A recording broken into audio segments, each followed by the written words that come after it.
my YouTube channel. Hi guys, කොහොමද ඉතින් ඔයාලට අදත් මම අරගෙන ආවේ මගේ ski shop project එකේ තුන්වෙනි වීඩියෝ සීරීස් එක. අද දවසේදී කතා කරන්න බලාපොරොත්තු වෙන්නේ කොහොමද අපි මේ ski shop කියන project එකේදී sign in කියන process එක, ඒ කියන්නේ user ගේ sign in කියන process එක කොහොමද කරගත්තේ කියන එක තමයි අද දවසේදී මම කතා කරන්න බලාපොරොත්තු වෙන මේ වීඩියෝ සීරීස් එක තුල. එතකොට බලමු කොහොමද අපි මේ sign in කියන part එක වෙන්න අපි කෝඩ් එක හදාගත්තේ කියන එක දැන් අපි බලමු. මෙතනදී ගත්තට පස්සේ ප්‍රධාන වශයෙන් මෙතනදී තියෙනවා අපිට කෝඩ් එකේදී JS part එකේ function එකක් දාලා sign in කියලා part එකක් හදාගෙන වා email document getIlman by id sign up email කියලා එතනින් අපි email එකේ id එක අල්ලගෙන ඉවරලා ඊට පස්සේ ඉවරලා එතනින් කරන්නේ password එක sign in password එක remember me එක sign in කියන්නේ error message ගන්න එක ඒ ටික ඔක්කොම අපි මෙතනින් select කරගන්නවා IDs ටික අරගන්නේ අපි index.php එකේ දාලා තියෙනවා. ඔයාලා බලා ගන්න පුළුවන් මෙතනදී error දැන් මෙතන ගත්තොත් එහෙම remember me option එකට ගියාට පස්සේ remember me option එකෙන් දාලා තියෙනවා මෙතන password model එකේ මෙතන on click එකක් දාලා sign in කියලා දාලා ඒ විදිහට අල්ලගෙන එකේ IDs අල්ලගෙන තියෙනවා. ඊට පස්සේ ගත්තට පස්සේ මෙතනින් ඔයාලා පේනවා ඇති දාලා තිනවා sign in password ඒ විදිහට එකින් එකට අදාළ IDs අපි add කරගෙන තියෙනවා. දැන් මෙතනින් ගත්තට තියෙන sign in email ඒ විදිහට අපි add කරගෙන තියෙනවා. ඊට පස්සේ ගත්තට පස්සේ ඔයාලා පේනවා ඇති මෙතනින් දාලා තියෙනවා මෙතන hidden කරලා තියෙනවා. ඊට පස්සේ email password එකේ all field are required මේ විදිහට අදාළ error if එකක් දාලා ඉවරලා email error message විදිහට මේක function කරගෙන තියෙනවා. in HTML එකක් දාලා validation email එකක් විතර දාලා invalid email address කියලා දාලා ඒක හදලා තියෙනවා. ඊට පස්සේ ගත්තට පස්සේ ඉවරලා sign in error message class list එකක් දාලා add කරලා hidden කරලා තියෙනවා. ඊට පස්සේ වෙලා ගත්තොත් එහෙම අපිට var එකක් දාලා var එකෙන් from එකක් දාලා ඒක for data වලින් අරගෙන තියෙනවා email password remember me option එක true and false. හරිද? එහෙම තමයි මෙතනදී අපේ තියෙන data ටික balance කරලා තියෙන්නේ. ඊට පස්සේ ගත්තට පස්සේ var සමාන n in htm ඒ කියන්නේ http request එකක් දාලා මේ තමයි එතනදී අරගෙන තියෙන්නේ. ඊට පස්සේ ගත්තොත් එහෙම registrate එකක් දාලා ඒක සම්තරයට සමාන කරලා status එක 200 පෙන්නනවා. ඒ කියන්නේ 200 එකෙන් status එක පෙන්නලා ඉවරලා අපි ඒක response test එකක් විදිහට success කියලා දෙනවා. වැඩේ හරිනම් ඒක අපි එතකොට error message නම් text rg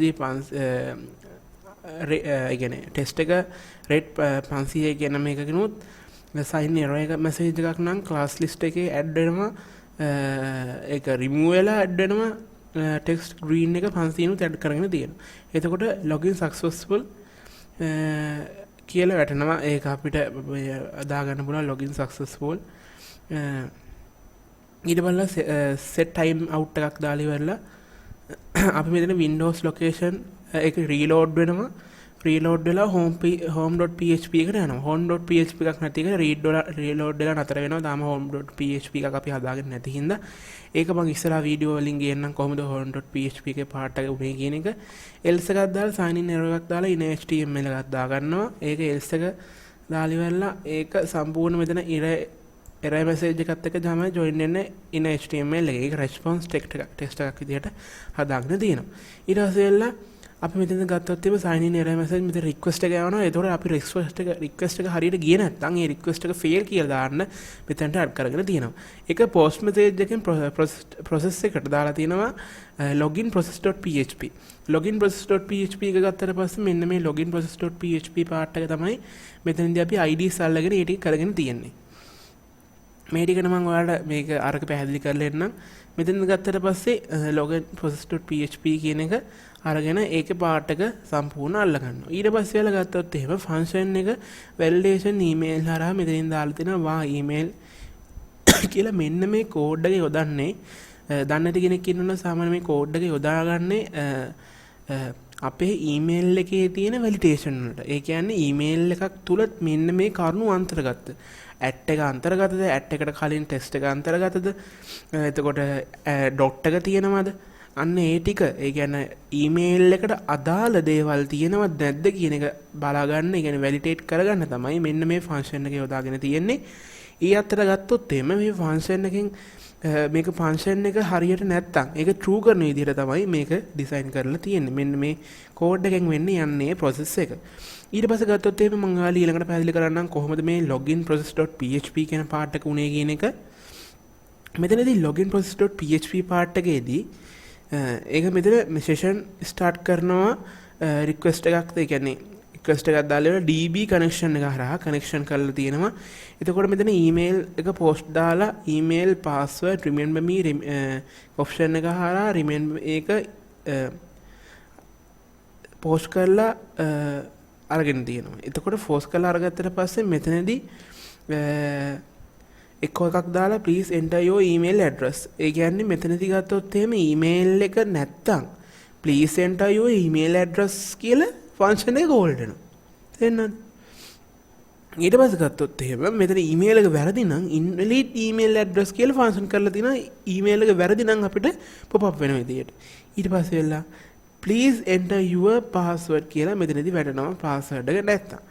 ඊට පස්සේ වෙලා ගත්තොත් එහෙම මෙතනදී අපි database එකේ search එකක් දාලා first name last name email password hash account type id කියන එක අරගෙන තිනවා, user email කියන දෙක අරගෙන තියෙනවා. අන්න ඒ විදිහට තමයි මෙතනදී මේක ජොයින් කරගෙන තියෙන්නේ. මේක ගන්න ප්‍රධාන හේතුව තමයි අතනින් අපි සිලෙක්ට් කරගන්න ඩේටාස් ටික මෙතනින් තමයි සර්ච් කරලා බලන්නේ මේ ඩේටාස් ටික තියෙනවද, මේ ඩේටාස් ටික හරිද කියන එක. එතනින් ඕකේ නම් ඊමේල් එකෙන් ඉස්සරහට යන්න පුළුවන්. ඒක රිසල්ට් එකක් විදිහට තමයි මෙතනින් අරගෙන තියෙන්නේ. create session එකක් දාලා ඉවරලා user id එක, user name එක, email එක, create account එක, login කියලා අරගෙන තියෙනවා. ඒ කියන්නේ මේ ටික හරිනම් අපිට log වෙන්න දෙන්න කියන එක තමයි මෙතනදී කියවෙන්නේ. remember me option එක true කරන්න පුළුවන්. මෙතකොට run දාලා ඉවරලා remember me token එකක් pass වෙනවා remember me option එකට. remember me option එක දැම්මට පස්සේ token එක pass වෙනවා. token එක pass වෙන එක මම ඔයාලට පෙන්නන්නම් කොහොමද token එක pass වෙන්නේ කියන එක. ඊට පස්සේ වෙලා token hash password hash කියන එක add කරගෙන තිනවා password එකට. ඊට පස්සේ වෙලා ඒක data ටික explain කරගෙන තිනවා. database එකේ IUD එකක් දාගෙන ඉවරලා remember me token එක pass කරනවා අපි user id එකක් හා token hash expiry කියන එක හරහා අපි ඒක ඉස්සරහට යවනවා. එතකොට ඒක ගත්තට පස්සේ වෙලා id එක තමයි ක්‍රියා කරගන්නේ. ඉතින් ගත්තොත් එහෙනම් ඔයාලට බලා ගැනීමට හැකියාවක් තියෙනවා. මෙතනදී screenshot remember me, screenshot user id, screenshot user email කියන විදිහට වෙන වෙනම අරගෙන ඉවරලා මෙතනදී cookies තමයි අපි මේ cookies එකයි token එකයි තමයි මෙතනදී අපි හදාගෙන තියෙන්නේ. මෙන්න මේ code part එකේ. ඊට පස්සේ ගත්තොත් එහෙනම් මෙතනදී user ගේ password එක hash කරලා time period එක ඇතුළතදී මේ ටික වෙන්නේ කියන එක අපි call කරගෙන තියෙනවා.